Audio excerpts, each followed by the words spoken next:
সবচাইতে কাছের বান্ধবী যাকে আমি আপন বোন ভাবতাম, তার সাথে স্বামীর সম্পর্ক নিজের চোখে দেখে বিশ্বাস করতে পারছিলাম না। নিজের কানে শুনে কোনোভাবেই মানতে পারছিলাম না তার সাথে আমার স্বামীর সাথে একটা সম্পর্ক। তাদের সম্পর্কটা শোনার পরে আমি আমার ১২ বৎসরের ভালোবাসার সম্পর্ক এক মুহূর্তে ছিন্ন করে ফেললাম। ১২ বৎসর মানে তার সাথে আমার ৬ বৎসরের ছিল ভালোবাসার সম্পর্ক মানে প্রেমের সম্পর্ক। আর ৬ টা বৎসরের ছিল বিবাহিত সম্পর্ক। আমাদের ৩ জনার খুব ভালো একটা সুখের সংসার। ৩ জন বলতে আমাদের ২ জনের একটা ছোট্ট ছেলেও আছে। আমি যখন অনার্স 2nd ইয়ারে পড়তাম তখন বিয়ে করি। আমার হাসব্যান্ডের তখন অনার্স কমপ্লিট হয়ে গেছে। সে অনার্স কমপ্লিট করার পর একটা চাকরি নিয়েছে। কারণ সে আমাকে বিয়ে করবে। মানে সে আমাকে প্রচণ্ড ভালোবাসে। ফ্যামিলিতে জানানোর পরেই তারা ২ ফ্যামিলিই মেনে নিয়েছিল। আমার হাসব্যান্ড আমাকে বিয়ে করেছে। বিয়ে করে নিজেরা আলাদা বাসা নিয়ে থাকতাম। যেহেতু আমার শ্বশুর-শাশুড়ি, বাবা-মা সবাই গ্রামে ছিল। থেকে আমার বান্ধবী, সবচাইতে কাছের বান্ধবী, যার সাথে ছোটবেলা থেকে একসাথে বেড়ে ওঠা, সেই বান্ধবীর বিয়ে হয়ে গেছিল। বান্ধবীর সংসারটা ৩ বছরও টিকলো না। ওদিকে আমার হাসব্যান্ড চাকরি ছেড়ে সে করলো কি ব্যবসা শুরু করলো। আমার হাসব্যান্ডের ব্যবসা দিন, দিন যত দিন যাচ্ছে তত উন্নতি হচ্ছে। আমার বান্ধবীর বিয়ে হয়েছিল আমার ৩ বছর পরে।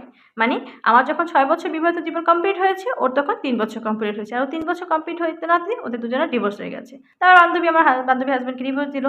সে খুব ভেঙে পড়েছিল। আমি তাকে বললাম, "তুই আমার বাসায় এসে কিছুদিন থাক, তোর ভালো লাগবে।" তো আমার বাসায় চলে আসলো, আমার বাসায় থাকলো। তো আমার বাসায় আসার পরে প্রায় ২০ দিন হয়ে গেল আমার বাসায় থাকতে লাগলো।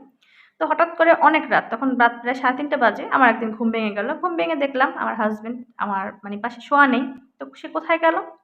তো আমি ড্রয়িং রুমে যেতেই আমার রুমটা, আমার যে বান্ধবীর রুম যাকে দিয়েছিলাম সে রুমটা ছিল সামনাসামনি। মানে আমার রুম, তারপর ড্রয়িং রুম, তারপর বান্ধবীর রুম। তো আমার বান্ধবীর রুমে যেতেই বান্ধবীর রুমের দরজা মানে ফাঁকা ছিল হালকা। তাদের ভিতরে বিভিন্ন রকমের কথাবার্তা হচ্ছে। তো আমি রুমে চলে আসলাম। তো প্রায় ১৫ মিনিট পর আমার হাসব্যান্ড আসলো। আসার পরে তখন আমার হাসব্যান্ড রুমে আসে, "কোথায় গেছিলা?" তো সে কিছু বলতে পারছিল না। আমি বলি, "কিছু বলার দরকার নেই। সব দেখেছি এবং সব শুনেছি। যেহেতু আমার বাচ্চা আমার রুমে ঘুমাচ্ছে, সেহেতু ওখানে বসে কোনো কথা বলার প্রশ্নই আসে না।" রুমে যাওয়ার পরে বললাম, "তো তোমাদের ভিতরে কি সম্পর্ক সেটা তো আমি বুঝতে পেরেছি, কিন্তু সম্পর্কটা কতদিনের?" তাদের সম্পর্কটা প্রায় ২ বছর পেরিয়ে গেছে। ওইটা জানার পর আমি মনে হয় ওই মুহূর্তেই যে বাসাটায় আমরা থাকতাম, সে বাসাটা আমার নামে ছিল। আমার ইচ্ছে করছিল ওই বাসাটা থেকে আমি ওই মুহূর্তে আমার সন্তানকে নিয়ে বেরিয়ে যাই। কিন্তু আমি যাব না। তো আমার হাসব্যান্ডকে বললাম, "তোমরা দুজনে সকালবেলা আমার বাসা থেকে চলে যেও।" ব্যবসা আমার হাসব্যান্ডের ছিল, কিন্তু আমার হাসব্যান্ডের মানে বাড়িটা ছিল আমার নামে, কিছু ব্যাংক ব্যালেন্সও আমার নামে ছিল। মানে আমার হাসব্যান্ড আমাকে ভালোবেসে সবকিছু করেছে। কিন্তু সেটা কিন্তু আমার বান্ধবীর সাথে সম্পর্ক থাকা অবস্থায়।